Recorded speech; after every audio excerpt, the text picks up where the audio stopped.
Салом дӯстони азиз, ин канали Саидмурод Теҷа аст. Дӯстони азиз, мо хостем навори навбатиро дар масъалаи нархҳои телефонҳое ки компютерҳое ки планшетҳо аз худи салон, яъне ки нав ҳамаи инҳо, на ин ки кӯҳна чӣ қадр ки навори гузоштаем мо. Ва шумо як хулосатонро бароред, бинед ки нархи телефони нав аз кӯҳна чӣ фарқ дорад. Ба ин хотир ман хостам инашам ба саҳми шумо гузорам ва яке аз магазинҳои Samsung-ро ба навор гирифта нархҳои телефонҳои ки дигар чизҳоша пешкаши шумо гардондем.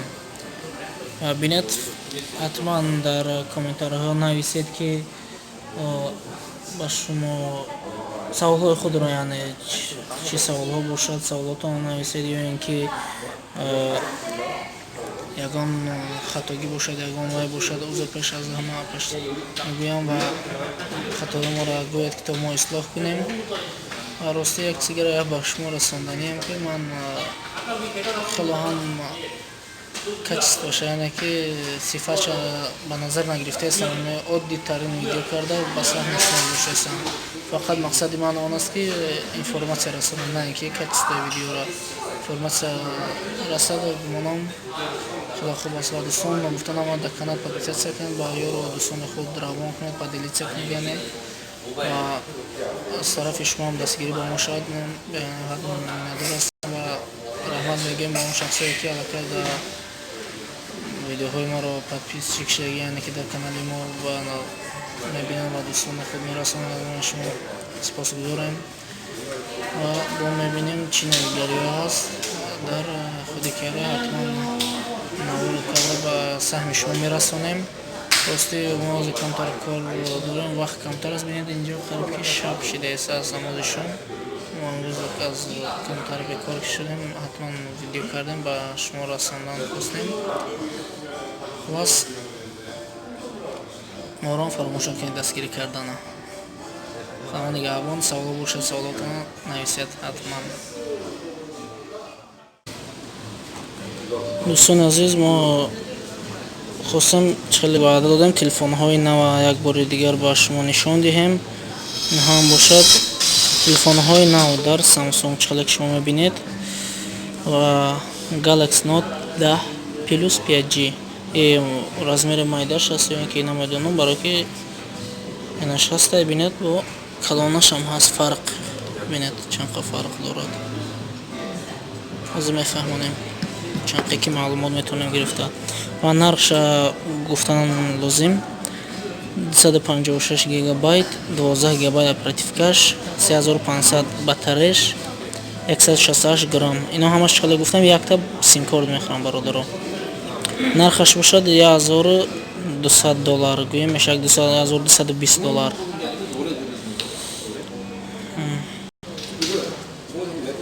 ва инашам бошад дӯстон 256 гигабайт, 12 вайш, оперативкаш 4300, иш 196 грамм, инаш $1100,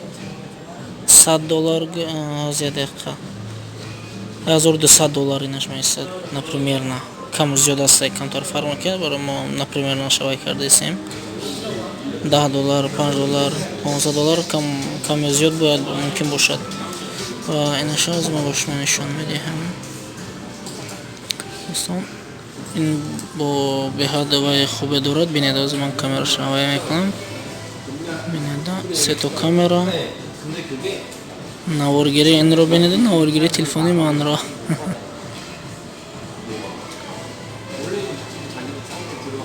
беҳтарин ба ман маъқул шуд. рости шуморо намедонам, ба ман бениҳоят маъқул шуд. Plus 5G инашам ҳамон аст ва инҳош бошанд дӯстон соатҳо ҳастанд, яъне ки $300, $200.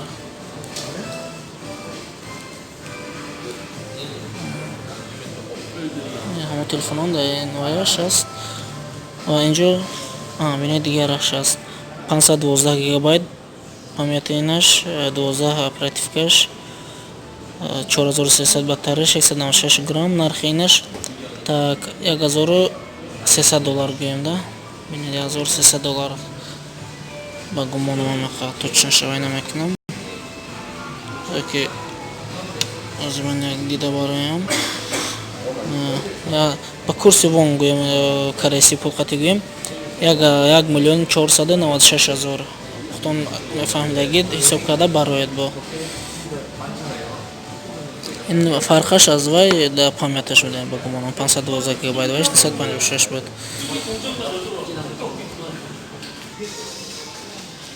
мо ҳамаира наметавонем ба навор гирифта. Инҷа бошед да видео мо 30 набуд, 30 набуд, да инҷо ҳаст мебинем. 32 гигабайт памят бо дора 512-аш, нархаш фарқ мекунад ба гумонам.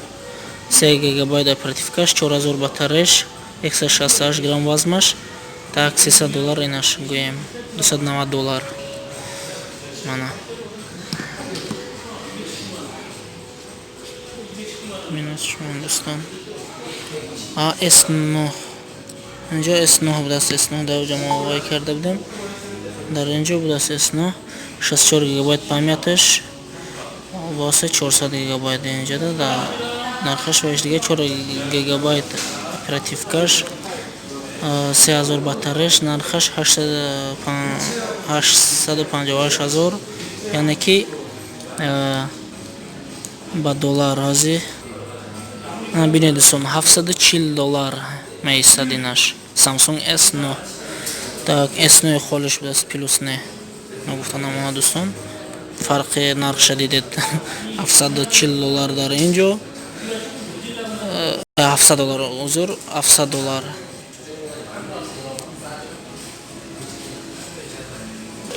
Инаш бошад дӯстон, як телефоне ҳаст ки Samsung ҳам сенсор болош кор мекунад, ҳам кнопка. Ин қа муҳим нест, ба кадоми муҳим боша хай мо мондем видеода.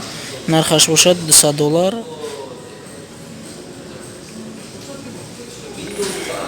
Дӯстон бинед A50 инҷо ҳастай $400 меистад. 64 гигабайт ҳастай, 512 нархош фарқ мекунад.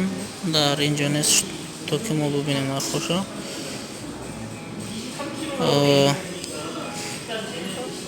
4 гигабайт оперативка, 166 грамм, 4000 батареяш. A50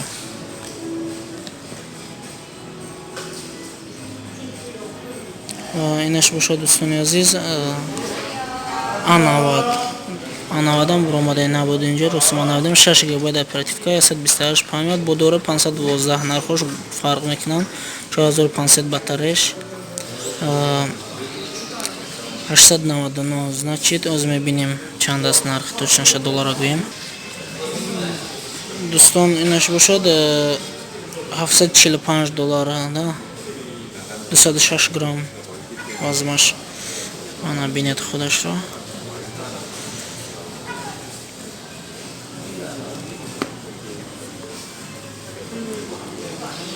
Инаш бошад Note 9 нархаш бошад 1,155,000 вон. Аз ин нархи курси доллара мебинем чанд. Ва дӯстон азиз, инаш бошад $950. Note 9 $950. 512 гигабайт памяташ, 8 гигабайт оперативка, 4000 батареяш, 201 грамм. Ва инаш бошад S10 5G 256 гигабайт, 8 гигабайт оперативка, 4500 батареяш, 198 грамм. Нархаш 1,390,000 фози ба доллар мебинем. Ва дӯстон инаш бошад $1155. Бинед ҳама ино нав дар магазин. Бинед чӣ қадар нархҳо фарқ доранд беу аз нархи магазин. Фикр накунед ки телефони қадар арзон аст дар магазин қимат будааст. Бинед ва S10 холиш ба фикрам размераш миниш бошад ё ин ки ман навдидастам. Ози нархша мебинем. Памяташ 128, оперативкаш 8 гигабайт, 3400 батареяш, 157 грамм вазнаш. Так аз ин нархша мебинем. Нархинаш бошад $895 меистад. و S10 нархи инаш ва ояш 128 гигабайт 6 гигабайт оперативка 3100 батареяш 150 грамм вазнаш ва нархшо оз мебинем. ва дӯстони азиз инаш бошад $750. инаш бошад $750.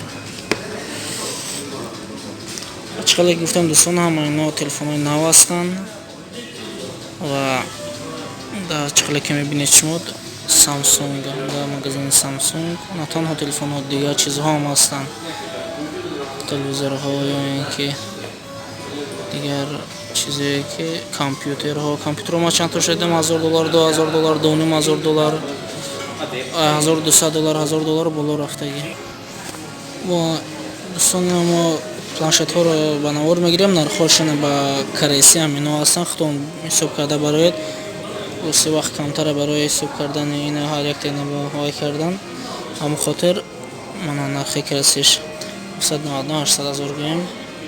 худтон як ҳай кунед ба доллар нигоҳ карда, чунки мо наметонем ҳар як таинда беҳад видео калон мешуд. аллакай видео хелам зиёд шуд. мо дар Samsung ки будем хостем инорам як ба навор гирем.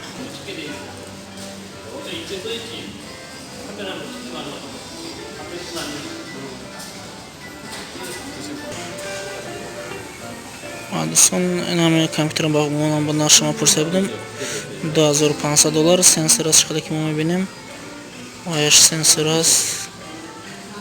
ба ҳамон хотир нархаш қимат ва памяташ 1 терабайт ба гумонам. мо пештар вақт пурсида будам $2500 буд.